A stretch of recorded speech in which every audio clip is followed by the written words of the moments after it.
former Fulton County District Attorney and Sheriff. Formerly a judge, and he knows a little bit about how these things go. From Mohawk Valley, legal eagle, lawman. He is the Sheriff of Fulton County, New York. Just such an amazing guy. This is the Rich Giardino Show, where the Constitution, crime, and politics meet.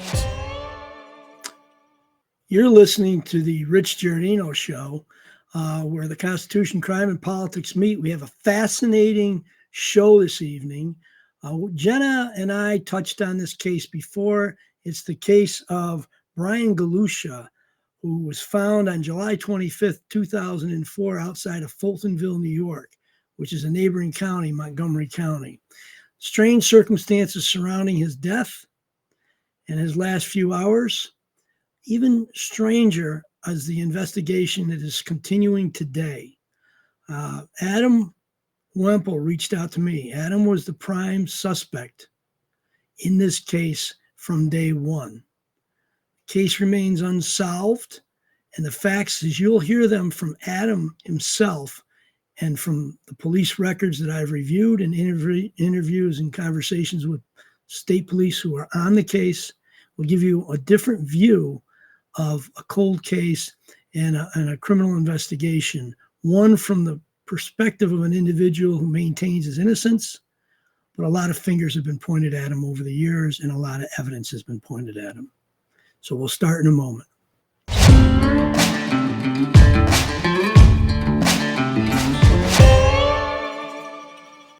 So first I want to welcome Adam Wemple to the show. Adam, thank you for being on this evening. Can you tell us a little bit about? Thank you for having me. You're welcome. Can you tell us why you were driven to want to tell your side of the story or be heard on a podcast? Well, it's been like this year, this July 25th was the 21st year. There's actually been a lot of progress that has gone on that the public doesn't know or that they don't want to admit that they know. And the fact that it kind of keeps going is kind of ridiculous, to be honest. So to start with, Montgomery County, Fort Plain, Fultonville are small areas, and you grew up there, and you were all at a party together. Was it an engagement party or something? Yeah, it was a Jack and Jill party, they had called it. Okay, and that was on South Green Road in Route or outside of Fultonville, correct? Charleston, I think it was. Yeah. Charleston. Yeah. So tell us how long you knew Brian and how well you knew Brian and the nature of your relationship before this evening. So when that incident occurred, I was 24, Brian was 30. My then girlfriend had dated Brian's brother-in-law for many years. So, I knew Brian since I was probably 18 at least. So, 6 years up to that time. I've had several interactions with him. I had hung out with him, partied with him when we were younger, been to his house for parties, multiple places, multiple outings, So you were a little bit wild at that time in your life, a scrapper yourself. Yeah, a little bit. That's what I'm hearing. And so that evening, something occurred before the fight, and you don't have to tell us exactly the words, but what happened that sparked you snapping? And were you drunk, first of all? I had definitely had a couple of beers that night. I ended up driving home, so I wasn't like annihilated. It was different then than it is now. Mm-hmm. But I was present. I knew where I was. I knew what I was doing. Okay. So things got a little out of hand with the women and Brian and you as far as language and things that were said. Is that fair to say? There was an incident before that actually had nothing to do with me, with Brian and someone else at the party. And Brian had said something to my then girlfriend. And I just said, I said, I'm just going to say something to him. Cause we've had this happen a ton of times, everything's good. And he gets a little intoxicated, we'll keep the swear words out. he would just get mouthy with me and stuff, but we always were fine and everything was fine. Well, that night I was like, I'm just going to say something. In the midst of this other altercation that he was kind of almost in before, I just said, hey, listen, I said, we've been friends a long time. I said, I don't want to be like this anymore. I'm like, you kind of turn into a-hole when you're drinking and this and this. And he had said some words, and then the fight had taken place. So at the fight was outside of the house, and Correct. Okay, how far from the party was the party? In the garage or in back? Where was the party? The party during the party during the day was outside. It was everywhere. You're doing horseshoes, you're playing whatever. This was like 1 a.m. So by this time, everybody was like in the garage or in the house, and I wasn't familiar with the house. I knew the owners, within reason. We had gone to school together. They were a little bit older than me, but we were all kind of like congregated in the garage as the night went down, and that was probably, I don't know, 30 yards away, I would say. So, there's now left at the party probably a dozen or more people anyways. Yeah, I would say that. Yeah, I would say between 10 to 20. And if you guys are drinking all day, frankly, you're pretty shit-faced. You say, yeah, you drove home, but back then everybody drove home. Right. So right. How was Brian drunk that night too? Very. And I'm not even saying this to be a dick or to be rude, but that's what we did when we went to parties. We all hung out, you drank, some too much, some not. And I'm not here to bash Brian. He was a friend of mine. It was an unfortunate incident, the altercation. But you can't paint false pictures, so it's like he did drink too much. I did at times. That's just the way that was. Okay. So the fight starts. Was anyone else watching the fight? Were the girls watching the fight, or was it just you and him? No. So like by the time, like I said, he was already kind of engaged in kind of like having some John back and forth with another guy there. And when I had walked over just to kind of like speak my piece, really, like I didn't want to fight with Brian. Like it wasn't about that at all. There was a couple of my buddies and my sister were kind of in that area because we were all kind of getting ready to kind of leave, anyway. So what happened? Tell us about the fight. So you started, or does he start it? It was, it was his words, my actions. That's what I've said from day one. I don't dispute the fight. I don't deny it. I don't lie about it. It was, he had said some words. I hit him a couple of times, and then it was over pretty quickly. So when you say you hit him a couple of times, you did some damage. He went down quick. Yeah. Well, from what I remember, I had headbutted him. I remember that, which I'm not a headbutter, so I must have been pretty mad. And then I had punched him a couple of times, and that was it. And then we ended up, in hindsight, I didn't know then, at the side of my truck. So when that happened, he had fallen to the ground, and then I didn't go to the ground with him. One of my buddies had grabbed me at the time, and I just heard my sister say, "Adam, stop, just stop. He's not fighting back. He's not, just stop."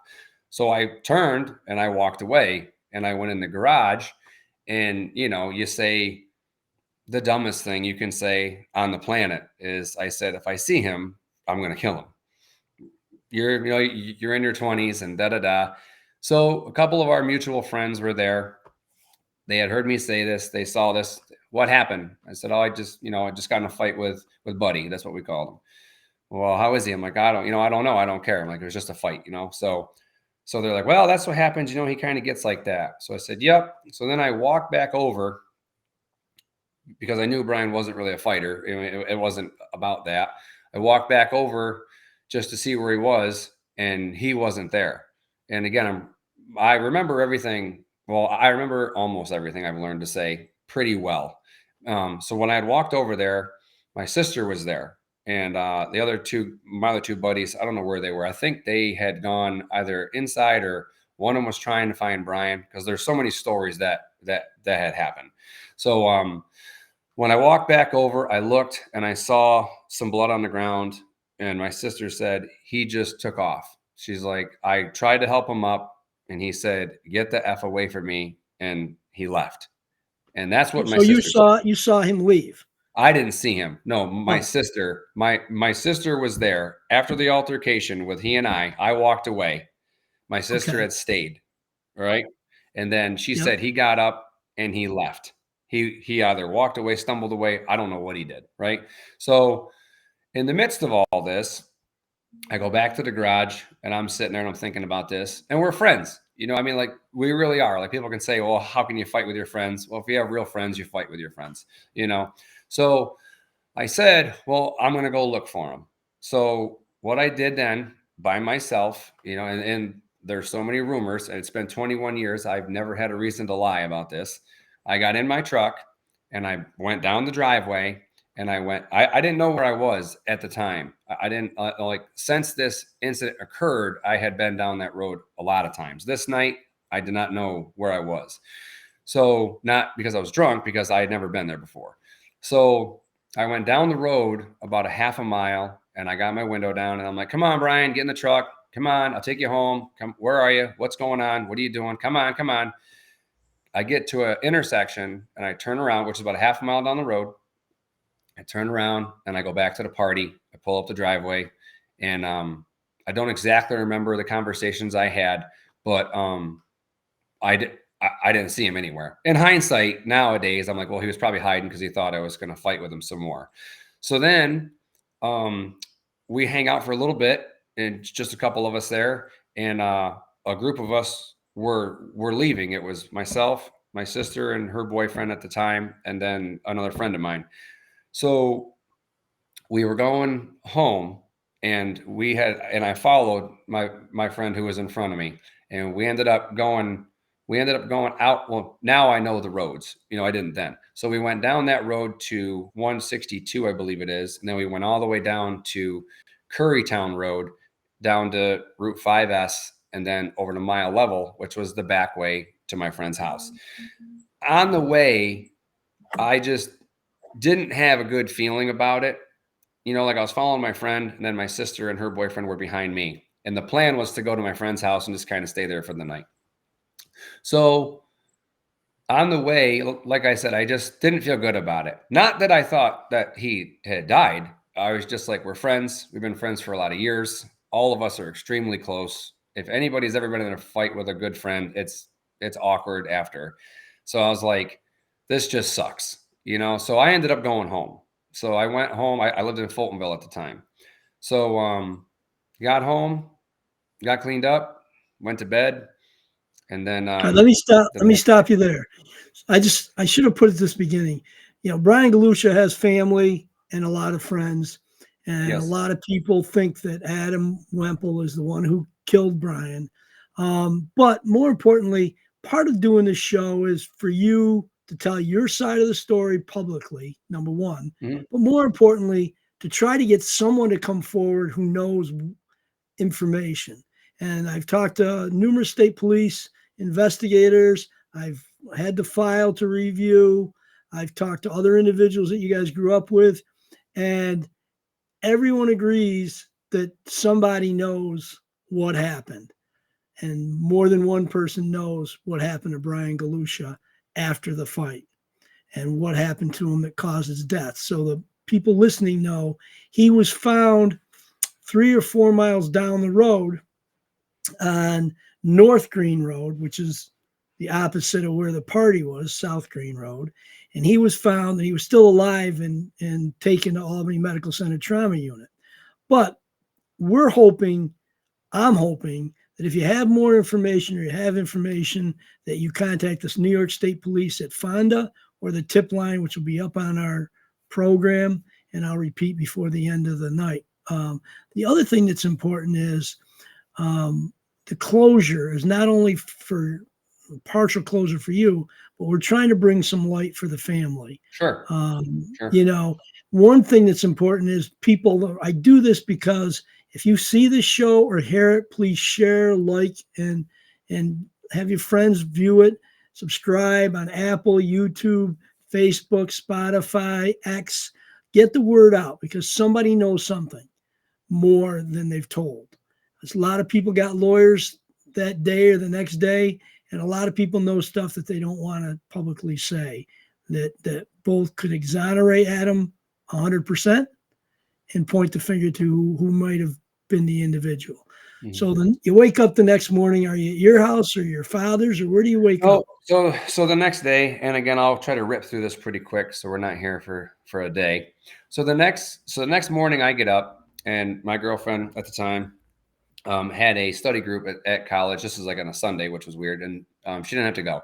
So I was sitting on our front porch there. We had just a small apartment, and she was extremely close to Brian. She dated his brother-in-law for multiple years. She was like family to him. So it was a very awkward kind of situation, you know? So she ended up not having to go that day. So I was outside, I was putting my boots on and stuff there. And she says, "Hey, you know, what time did you get home?" I said, "I don't know, 1:30 or something like that." And she's like, she's like, "Did you talk to Brian?" And I said, "I did, you know." I said, "I would, you know." And she's like, "Well, what did he say?" I didn't really say anything, you know, because I just was, I don't know. I don't know if you're embarrassed or what the real word is. You know, this is 20 years later looking at it. I just didn't say nothing. And she's like, "You didn't get in a fight with him, did you?" And I said, "I did." And, you know, she knew that, you know, with him and I was the more well-versed, I guess, in something like that. So she's like, "Is he okay?" And I said, and at the time I said, "I don't care." I said, "We got in a fight. That's what happened." She said, "We got to call him." I said, "I will. I'll call him later." I said, because we were going to get breakfast. I said, "I'll call him later. I'm not worried about it. He wasn't there when I left. I'll call him later." So we get some breakfast, whatever. And in the meantime, and again, I'm trying to pull these pieces all back together so it makes sense to the people listening. So I don't misspeak, because if you misspeak, they're going to hold you to the cross. I was supposed to go out to Galway to help my sister's then boyfriend work on a vehicle. So that's where I was heading after our breakfast. My girlfriend had left and I was by myself. So I had gone to AutoZone and I was grabbing some stuff, and then I was going to head up AutoZone in Johnstown. And while I was there, I got a phone call from my sister's boyfriend, and he said, "Where are you?" And I said, "I'm at AutoZone." He's like, "You need to get to your dad's house." And I just had this gut feeling. I was like, no. I said, "I'm going to go to your house." I said, "I'm going to work on that truck." I said, "And then I'll deal with that later." Because I thought that Brian was going to have me arrested. I was like, I'm just whatever. So I was like, "No." And he's like, "You really need to get here." So I was like, "Oh, all right." So from AutoZone to where my father lives is about probably 5 or 6 miles. Usually takes about 6 to 8 minutes. That felt like eternity from AutoZone to there, solely because I said, I'm like, I effed up. I heard him. He's going to have me arrested. This sucks. I never would have thought. So I get to I come down the road. I pull into my dad's yard there, and I can hear my mom's like screaming, crying, and my sister is crying. And my dad had come up to me and he said, and again, I'm going the best off memory I can. He's like, "Did you get in a fight last night?" And I just kind of looked at him, and he's like, "Did you get in a fight with Brian Galusha?" And I said, "Yeah." He's like, "Well, he didn't make it." And I said, "He didn't make it home?" And he's like, "He died. He didn't make it." So I literally just kind of stood there, because I was like, it's unless you've been in that situation, like the first thing I thought was, I genuinely thought, well, he was a friend of mine. Number two immediately was, I'm done. Like, I'm going to prison for the rest of my life. And number three is, why? You know what I mean? Like over what? Like there's so many reasons as to, like, you don't think like, oh, this could have been avoided. It hits you. So the level of this hitting you is like, your life is just gone, right? Like it's just gone. So shortly after that, I mean, within minutes, about, I don't know, 6 or 8 state trooper cars and investigators pulled into my driveway. And I missed a part. So in the midst of all this, my sister's boyfriend was going to run home to grab something. So I was the last one parked in the driveway when I got this news. So he kind of takes off and he goes and does his thing. So he's gone. All this happens. The state troopers pull in the driveway. And again, in hindsight, looking at this makes perfect sense. But back then I didn't even pick up on it. It didn't make any sense to me. So they pull in the driveway and they're just like, they're looking at, his truck. My sister's boyfriend's truck is parked in the grass. And they're like, is that your truck? And I said, no. Where's your truck? And I said, well, my sister's boyfriend has it. Well, why? I said, well, I was the last one to get here. So he had to go. So he just took my truck, So, so we're talking. And in the meantime, my neighbor comes over, right?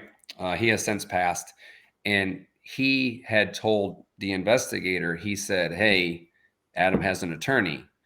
And I'm like, I don't have an attorney. And he's like, I got you when you're in a lot of trouble. So I was like, I don't even know. I don't need an attorney. I'm like, if this kid died, like, it's kind of simple to me, So, anyway, in the midst of all this, they asked me, like, where's your vehicle? And I said, so-and-so has it. So my dad had called her boyfriend, come on back down, whatever. Well, her boyfriend at the time, I love him still to this day. A lot of us aren't together anymore, but he was just a very neat, clean guy. And I don't mean to laugh because this is not a joke, but he washes everything. Well, my truck earlier in the week, I work construction. So it was covered. It's a nice truck. He ended up washing it. Goes to the car wash to wash it because he thought he had some time because he wasn't in any trouble, Well, he comes down the road. The state troopers are in my driveway. And here comes this truck all washed, right? So he pulls in, and the senior investigator at the time, can I say his name or not? Yeah, you can say the police. Yeah. That was Chuck DeLuca and John Wagner. Chuck's like, you washed your truck? I'm like, I don't even know what's going on right now. My head is like, I'm done, So anyway, they sit around for a little while. We talk, and he says to me, he's like, we're taking that truck. I'm like, okay. He's like, either you can surrender it or we can get a warrant and you can sit here and you can wait. And I said, no, you can have it. I have nothing to hide. So something else I'm going to add, because like I said, it's 20 years, I got to go back. The party was on a Saturday. Friday afternoon, I was out in Glen going to a friend's house, and I had got a flat tire. I hit something. I don't even know what I hit, but in the road, who knows? But anyway, I got a flat tire in my driver's side front tire, and I walked down the road, and I called one of my friends from one of the neighbors' houses and said, hey, can I use your phone? So yeah, sure. So he brings me out a spare tire. So because in the midst of all this, people say that I had a spare tire because I ran off the road to hit Brian. So this is where the spare tire came from. Okay. So anyway, I'm like, no, I'm not. No, yeah, you can take it. So my dad's there.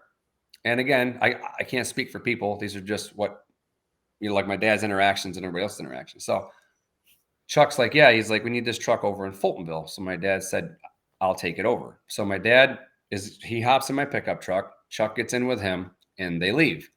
So they just said to me, don't go anywhere. So I was like, all right. So I just kind of hung out at the house. And I mean, you got hundreds of phone calls, people stopping by, what happened. I don't even remember that. It was such a blur. So I want to stop you here because you said earlier that after the fight, you brushed up against the car or you guys hit the car. So you can understand, I don't know if they saw blood, if there was blood, but obviously now hindsight's 2020, but you can understand why they'd look at you suspiciously, one, because of the fight, and secondly, why are you washing your car immediately after this incident? Exactly. So my dad drives the truck over and Chuck is with him, and like from what my dad had told me, Chuck said, we're looking into this. We think Adam is responsible for this. And my dad, he loves me, but he still said, if he did it, he did it. That's the way it is. It's like, you shouldn't do that shit, whatever. So anyway, this is my dad's story. So then my sister's boyfriend had to follow my dad over to bring my dad back. So my dad pulls the truck into the garage that they wanted. And my dad said that that his phone fell out of his pocket, and he reached in the truck to grab the phone. And Chuck had said to him at the time, get the F out of here. This truck is evidence in a murder investigation. So we didn't know anything about a vehicle, right? So at this point, you think he died because of your fight? Well, they told me when they got to the driveway that he had passed. That was at like 11 o'clock in the morning. He was still, I believe, alive in Albany Med till I think 6 p.m. So he wasn't deceased at the time. So anyway, I'm at my dad's house, and we're waiting for we're waiting for my dad to get back, and then he comes down the road in my sister's boyfriend's truck, and my dad, he's like, they got him. And we're like, who? And it's my sister's boyfriend. They took him for questioning, right? So we're like, okay. So we hang out, and then like midnight, 12:30 in the morning, you just see a trooper car come down the road, and they drop off my sister's boyfriend. We're just kind of sitting there. We don't really know what to do. He comes in, and we're like, they brought you back? And he's like, yeah. And he's like, so here's what they think. They think that you got in a fight with them, and that we all work together to throw him in your truck. You took him down the road, you hit him with a pipe, ran over him, and that's how you got a flat tire. And I'm just like, what? It made no sense, because that's the farthest thing from what had happened with me, So then, I'm just going to really just kind of jump. So 2 years go by, and I keep pushing for I didn't push for my truck for like 6 or 8 months. I was like, whatever, because I didn't know why. So finally my lawyer starts to push, for my truck to be returned. Like 22, 23 months in, they set up a hearing for me to go in. Well, the week of that, then no arrest had been made, no charges had been set yet at all. The week of that trial, they arrested my sister's boyfriend for tampering with evidence. They didn't charge him, but they arrested him. So they arrested him for the washing the truck. So Correct. Just to be clear, you and I talked, and you thought you had had a grand jury. They never impaneled a grand jury. So they never had a grand jury on your case. They did do the hearing on the car. I found that out from the DA. Yes. But I just got to emphasize, people, please share, subscribe, like, and watch this on X, Spotify, YouTube, Facebook, and any other Rumble, any other podcast premium networks. Our goal is twofold with this program today, which one, to hear Adam's story as to what it's like to be accused of a crime and maintain your innocence. Also to try and get closure for the Galusha family, because somebody knows, a lot of people know what really happened that night and afterwards. So we'll go. Adam, tell us a little bit about the conflict, because what the law enforcement put together and what the evidence shows is two weird things. First, when they're investigating it, the police are at the party scene, and they're looking over where they think the assault occurred, or where he was left, and they heard a phone ring, and his phone was up in a tree. Yes. They were speculating as to, did you throw it up in a tree? Did he throw it up? Did somebody, what the hell's it doing up in a tree? Number one. Mm-hmm. There is bad service there, so they said maybe he was using it, but that was at the scene. And his body was actually found 3 to 4 miles down the road on the other side of an incline that the locals used to use, probably still do, to race their trucks and come flying over that hill. Mm-hmm. So can you, we talked about, you don't know about the phone, but right. The phone is a bizarre thing. Once I told you that, did you come to any speculation as to the phone? No, I never, I briefly heard about the phone, and like when I say, I feel I have reached out to the Galushas over the years. I haven't in years, but for a long time, for the first 10 years at least, I would reach out to them 2 to 3 times a year, and never a response. The state police would actually tell me not to reach out to them. My uncle was great friends with them, or is. Multiple people were, and they all told me at the time. They said the state police just keep telling them it's you, And I said, well, that's just messed up. Even after kind of like new evidence came into it and stuff. We did not talk about this, you and I. I had a long conversation with Brian's brother at one point, Bob. He had reached out to me, and he just said, he's like, I want to talk to you. And I was like, okay, So we met out in Glen, at just like a remote location, right? And I'm telling you, like I get it. Like when stuff like that happens, I'm like, somebody's gonna beat my ass or shoot me or something, especially if they think I killed their brother or sister or whatever. So I meet with Bobby, and we just talk, and I just tell him about what happened. And I had run into him, prior to that at like the old Cumberland Farms and found it. And we had a brief conversation, but people broke it up because they thought it was like an argument. I was like, no, just because, tensions were extremely high for a very long time. So people know, everyone in town knew you were the prime suspect. Oh yeah. In Brian Galusha's death. Oh, but it was so bad that for years you were banned from the local shop, gas station. You had to go to another gas station across the street. Well, we joke about it. Yeah. I was banned from a lot of things. I had a job. I was working for the union at the time, and a lot of union guys were from the area and stuff there. And I mean, you can't lose your job from the union, but you cannot get called back to work. And I'm not blaming anybody, because it actually forced me to start my own business, and I've been doing that ever since.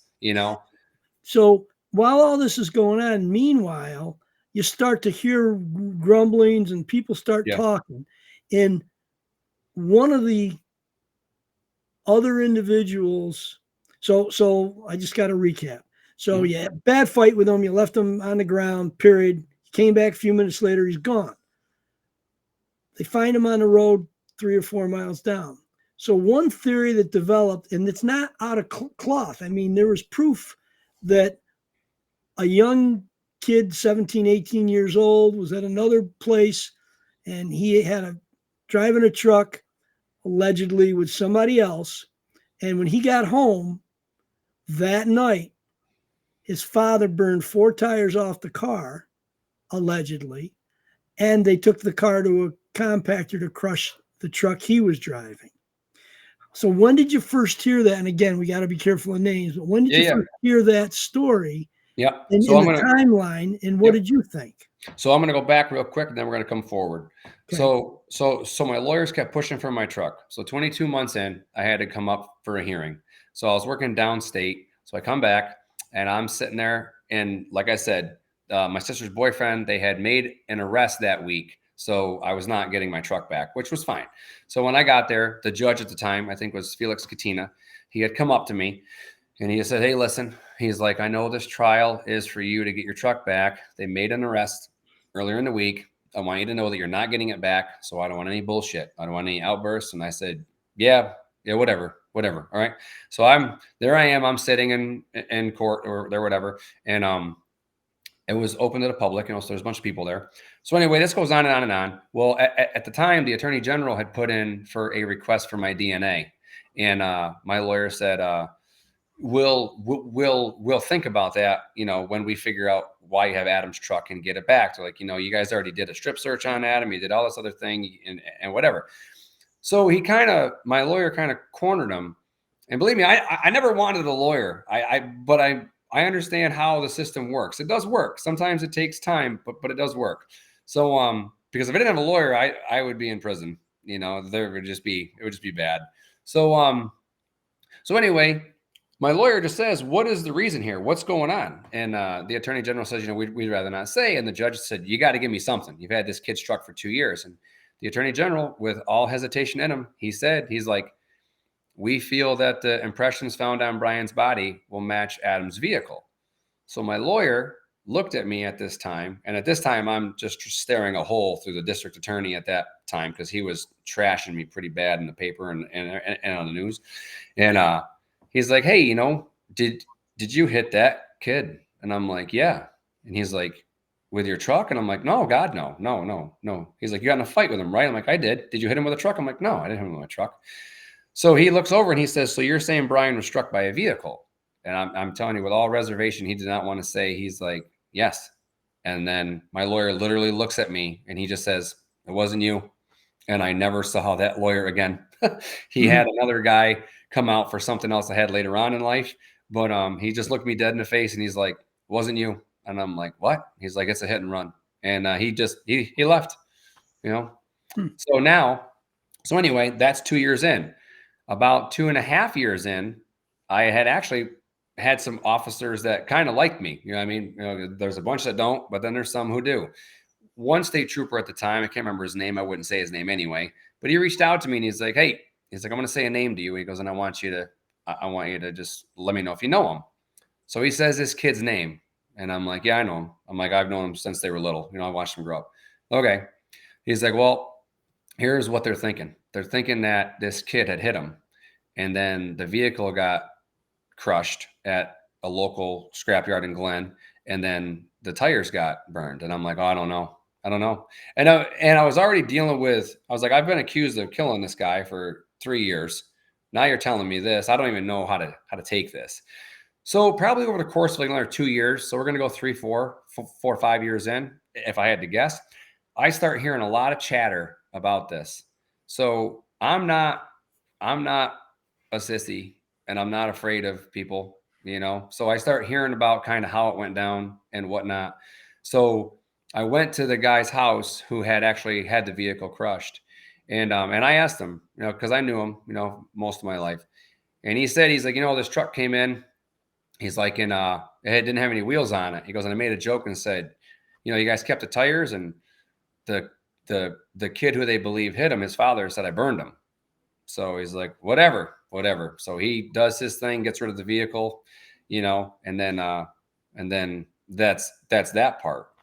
So the listeners know that I verified that with the state police, that there was a vehicle, a truck that was in the area, lives in the area, driven, by high school age kid, and that the tires were burned and that the car was crushed immediately or very close in time to the death of Brian Galusha. So that further complicates this mystery. And, either Adam is an innocent man, most he's guilty of is beating on a serious assault, or Adam is a victim of circumstances, or Adam did it, and this is just bizarre that another vehicle that he has no connection with would have the tires burned and the car crushed. Obviously, something doesn't add up, and somebody knows the answers, and somebody knows why that happened. Yeah. Go ahead, Adam. Yeah, no. So, I mean, I don't know where you want to go from this. I guess what I want to do, what's it like when you start piecing it together in your mind? Because what you did say to me before we taped the other day when we talked, you said, if he died from getting us beat up, then I'm the guy. Yeah. Yeah. And I took it that's, an admission that, you don't deny that you assaulted him, and you assaulted him pretty bad. So what I kind of took it from that was, if he died because he got beat up, I'm your guy. If he got ran over by a truck, I'm not your guy. And why would I admit that I beat him up and deny that I ran him over? Yeah. And then for years, I mean, believe me, I'm not an angel. Like my involvement with Brian ended at the fight with the state police. That was a whole nother fight I took on with them, because I was like, if I'm going to prison, I'm not going when I'm 30 or 40. I'm going now. I was like, it's like, this is, you either, if you're going to do this to me this way, let's do it. But something just didn't make sense. And like I said, I had friends, I was young, but I had some friends that were officers. And as I've grown older, I've got a ton of friends now that are officers and investigators. And like I said, the system works. It's, it's a little messed up sometimes how it does. But, like I said, patience is probably the best virtue when it came to this. Over the years, it turns out that the people who are ultimately responsible for this, I've known them all my whole life, and like I said, I'm not scared of these people. I've run into them face to face several times. I've said some horrible things to them, and the look on their face is just like they got nothing. They say nothing. I mean, the one does. The kid who is believed to have hit him, or been the driver. His mother is the one that the state police. I don't know if they verified this with you, but they did with me over the years because I became pretty close with a couple of the investigators. I did some work with them trying to close this case and everything else. And they say that like that's kind of the ringleader, the one who orchestrated, the crushing of the truck and the burning of the tires. Mm-hmm. And then there's another man locally there who has a tractor trailer repair facility in Glen that is believed to have lawyered up with the rest of the people. There's about 5 involved, right? Mm-hmm. And they've been lawyered up from day one. So kind of like you said, if like you look at the circumstances with me, and I'm not, don't feel bad for me. But if you take the chance of like, is it shit luck or did something else really happen? And you look at the potential vehicle, like you said, that was gone in that time frame, and you also look at when attorney counsel was taken, it's the same. It's boom, boom. It's right there. You know, everyone's got a right to an attorney, but Yep. the circumstances are you interviewed multiple times with multiple investigators. You've Yeah. almost answered every question they've had for you. Yep. Every investigator I talked to said, it comes to you saying, hey, yeah, I beat the crap out of him. Yep. And I left him in a pile there. He was Yep. gone when I came back out. And the other thing that there was a dispute between the forensic unit and the pathologist or the medical examiner, because there was a belief that there was a pipe or a bat or something else involved. Right.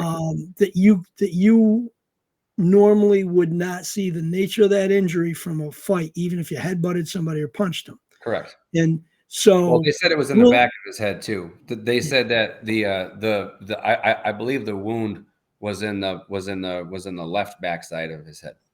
So what we know is that we'll never know what those tires matched from the other vehicle.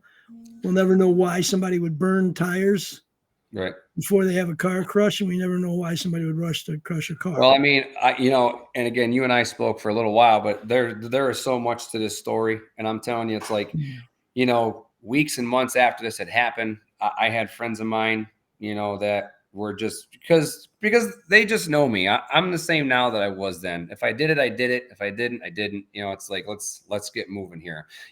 Not to be a tough guy, but for everybody, for the Galushas, for my family, for my friends, just whatever. And I had a couple of friends with the same exact truck that I had that the police had taken, and they came to me because I did not go to that site of that accident for years. And I mean, honestly, the first time I did was 3 or 4 years later. They had like an off-road event, like a small one at a friend's house. And I'd gone that way. And I was like, Jesus, could you imagine if I went home that way that night? You know what I mean? I mean, it's like, I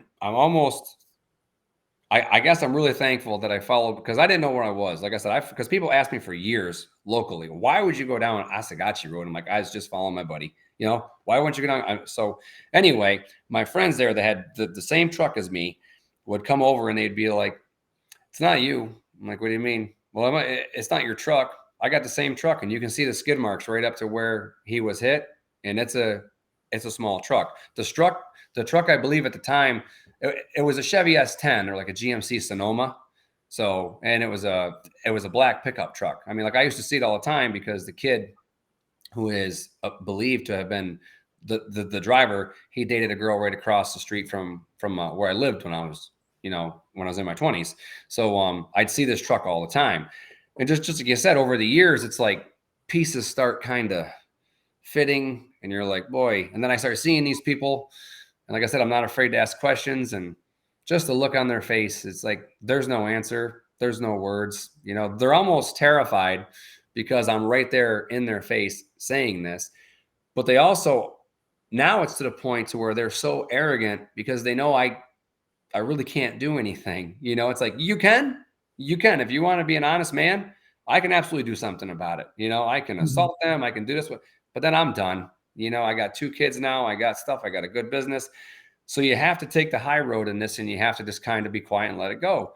And that's what takes, I believe, and slows the process to a crawl. The fact that there's so many people that I know, that Brian knew, that know what happened, and they don't say anything because they're, I don't know, drinking buddies, drug buddies. I don't even give a shit. It's just like, I cannot believe that it's still going. And again, I take 100% responsibility for my portion of that evening. And I took that for a long time. I mean, I took it all on for probably, it's been 21 years. I probably took that all on for 12 or 15. I was like, you know what? It's just easier. I'm always going to be that guy. Even when they find out who had hit him. Well, Adam got in a fight with him. I'm like, so I've already accepted that. But I'm like, as in the last 5-6 years, I'm just kind of like, no, I see these people around town daily. I see them in the schools with their kids. I see them. And like I said, when I see them, just the look of like, oh shit, and I'm just like, I can't believe that these 5 people who are not that smart, they're just not, are able to manipulate this situation. So, a lot of people listening or watching this are going to say, oh, he's an excellent bullshitter. Yeah. I believe that he's set up. I believe it wasn't him. What is your goal for doing this? Other than to say, hey, there's another side of the story that's not out there. And I can just keep my mouth shut and go away. Or what do you hope to get out of by doing this? So hopefully somebody will see or say something. We didn't have this when I was a kid growing up, you know what I mean? And like, and I didn't have children, and I was 24, and I didn't give a shit what happened to me in life, and it's like, as a grown man now, I'm 46, and it's like, I was talking to Deb Komar one time. I had told you this, and it's like, she made so much sense to me one time. And she's just like, she was the lead investigator at the time. And she's like, I think I've been through like 6 of them. And she's like, life has a way of working itself out. She's like, if you're truly guilty, life will find a way to punish you. She's like, whether your children get sick, whether something happens to you, you get cancer, you become bankrupt. She's like, it's crazy how life goes. One of the things that I think, like, I ultimately want closure, absolutely, for the Galushas. I do. I want closure for my family and my friends. As far as myself, I'm good. I have already accepted my part, and I believe I know what happened, and I'm just kind of waiting for that to happen. But the biggest thing that I want people to understand is 21 years later, people say that they're scared to say something, right?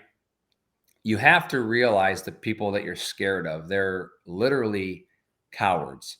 So the fact that a lot of us are in our 40s now, if not 50s, and you have children and you have things, and people say, I can't say anything. I have kids. I'm going to get arrested. No, not really. If you have, if you know something that can help this, you're not helping me, because I'm going to live my life no matter what. My kids are fine. My life is good, whatever. You're going to help the Galushas. You're going to help your own children in life, because at some point you can tell them that you actually had the balls to say something that was really hard, and on the flip side, you're going to actually hold accountable the people who were responsible for that part of it, to stand up and do the right thing in a difficult situation. And because it's a small town, people want to keep their mouth shut. They might be afraid. I can tell people this: unless you were directly involved in the cover-up, or unless you're directly involved in the death of Brian Galusha, you're not going to get arrested because you didn't come forward 20 years ago. Right. Not coming forward, there's reasons you didn't do that. But if you know something, please say something. Mm-hmm. Please share this, like it on X, Spotify, YouTube, Facebook. The more people that hear this story, hopefully somebody will step up and say, look, Brian is dead. His family's suffering, and Adam has been the fall guy. And if you have information, if you believe Adam, if you have information that exonerates him and points the finger at the real person who's behind this, as he alleges, you owe it to the Galushas. You owe it to yourself as a man or woman to step up and say it's time. I will tell you that if things had happened now, We would have had ring cameras. We would have tracked your phone. We would have known Yeah. if you were on that Right. road. We would have Right. tracked the other kid's phone. We would have known if he was on that road. Yeah. There's the technology has come so far that Yeah. this case would have been solved in a matter of weeks, if not days, by placing people where the body was. And I want to thank you for coming on. Is there anything else you want to add? I know, because you and I talked, there's so much to this. Yeah. There's so many dimensions of people making accusations against you, things people told you, quote unquote, off the record because they didn't want to get involved, that aren't necessarily go to the guilt or innocence of the other person, but that establish that, yeah, something did happen that wasn't you, or that say, you're getting screwed and we know it, Again, I offer you the platform of the podcast. I don't side with you or side with the Galushas. I want the Galushas to know what really happened to Brian, and I want his family and friends to know that. And I want you to have a clear conscience for coming forward and somebody to step up and point the finger in the right direction. Go ahead. Yeah, no, I would just say, like I said, I mean, I've had a lot of time to really kind of work through this. And if you think I'm lying for 21 years, you're crazy. Anybody who knows me knows a spade is a spade with me. And it's hard, it's really hard. I get it. I see a lot of people who don't really know what happened, and that they kind of want to judge, they kind of don't. I got some that do. I see some that I know are involved almost weekly, and it's just there comes a time where you have to own your shit. I was 38 years old, so I was 14 years into this, and I was going to a gym and I was doing all kinds of jiu-jitsu and wrestling and stuff like this. And I just laid there and I just cried, and I was like, I got to let this go. This is going to kill me. You know what I mean? I mean, my like vendetta towards the people that are ultimately responsible for this. I mean, I wrestled with kind of just dealing with this myself. You know what I mean? But like I said, my daughters were getting older. I was married at the time. I had a business. I mean, I had a life, and I'm sitting there and I'm like, I'm going to ultimately give my life again to try to take this on. And I'm like, I'm not going to do this forever, but I've always felt that the only one that truly gave a shit what happened to Brian is me, and I don't want to be the one. I'm not the guy who's going to keep barking every day and doing this, but I want to see this end. It's right there. And it's like, I just don't understand how these people can go around and they just know, and it's like, they just, the amount of arrogance that I get from them at this point in my life, I don't really live out there much anymore. I work, out of town a lot, and that's just because, it's easier to keep my peace, cause like when I see these people, like I just saw one of them yesterday at the bank, yesterday. And you're just like, just shut up. You're going on Rich's show tomorrow. just be quiet. Just be quiet. Let me just tell people to please contact the state police, 518-457-6811,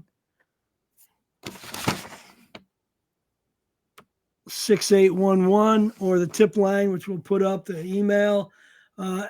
Adam, I want to thank you for coming on. It's a different perspective when you're accused of a crime. There's so in front of me when I was a judge and as a DA, I had a number of people who were truly innocent. They were either misidentified or there was a reason for the person accusing them. Right. And fortunately, I had one where there was a drug sale on videotape, and the guy kept insisting he was innocent, although he was guilty of being a drug dealer and dealt a ton of other times. Yeah. He said, I didn't do this. I didn't do this. His two defense attorneys, 2 different times, didn't look at it.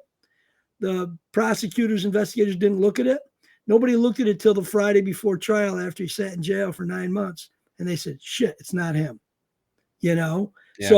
So it's so important that people clear the air. If you're guilty, hopefully they'll get you and indict you. If you're not guilty and your story is accurate, the person who did this should be found, should be punished, and the family should know really what happened. Because that's more than knowing what really happened, and clearing the air is more important. So again, I'm asking you, if you're watching this or listening, please share it. But also, if you know something, now's the time to man up and step up and say, you know, it's not fair. It's not fair to keep my mouth shut. It's not fair to the Galushas, and I'm bigger than that. And if Adam can walk around for 21 years and be pointed at by people, talked about behind his back, accused of being a murderer, and he didn't do it, then you have an obligation to take a little heat for being the honest person that came up and told what really happened.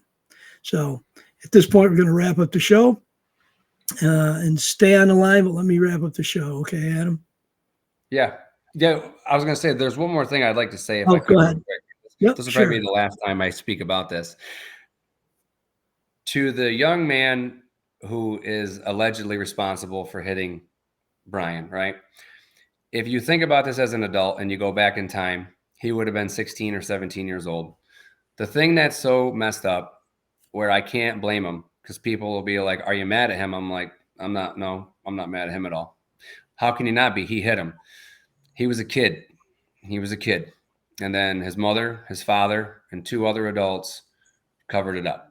So for that, I have way more anger towards the adults, because when you're 16 or 17 years old, you want to protect your child. I understand that. This kid was not smart enough to know what to do and the magnitude of that situation. It's like, and for anybody watching and to understand this, it's like, you know, he is responsible because he was driving. It's the same as me. I'm not innocent. I got in a fight with Brian. I own that. I'm not here to plead my innocence. I would like to see the resolution to this for the Galushas, my family, and my friends. But if you look at this with a very, very slow, clear mind, when this happened, the driver would have only been 16 or 17, and then they believe there was a passenger, okay? Adults, the next day when they had heard that I killed him in a fight, decided to cover it up. So that's the biggest thing that I wrestle with, I guess, at times, is because it's like, if you really think about it, right, it's pretty simple. And then, like I said, the fact that we're still at this point where it just is not solved is crazy. And again, I talk to people who know what happened, and I'm like, just get away from me. Don't tell me.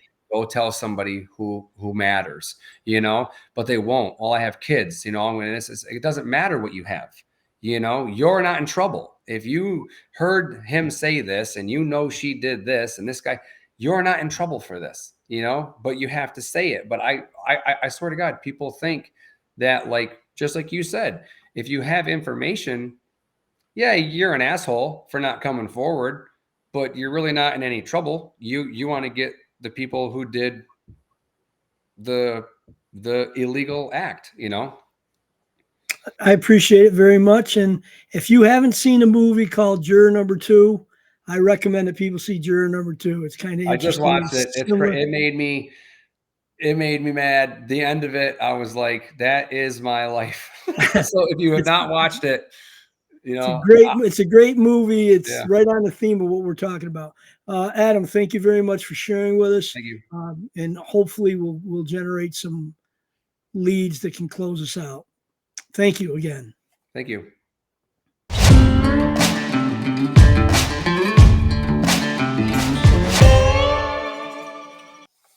I want to thank you for listening and watching the Rich Giardino Show. You can find us on Spotify, X, YouTube, Facebook, any other premium podcast, premium station. We ask you to please like, share, and subscribe. Please share this episode. Let's find out what really happened, whether you believe Adam or not. If other people have information that fully exonerates Adam in the death and points to the person, it'll make closure for the Galusha family. And that's as important as anything else in this case, finding out who did this. Thank you for listening, and hope to see you next time. Like and subscribe to The Rich Giardino Show, part of the Elite Influencer Network, wherever you get your podcasts. And we'll see you next time on The Rich Giardino Show, where the Constitution, crime, and politics meet.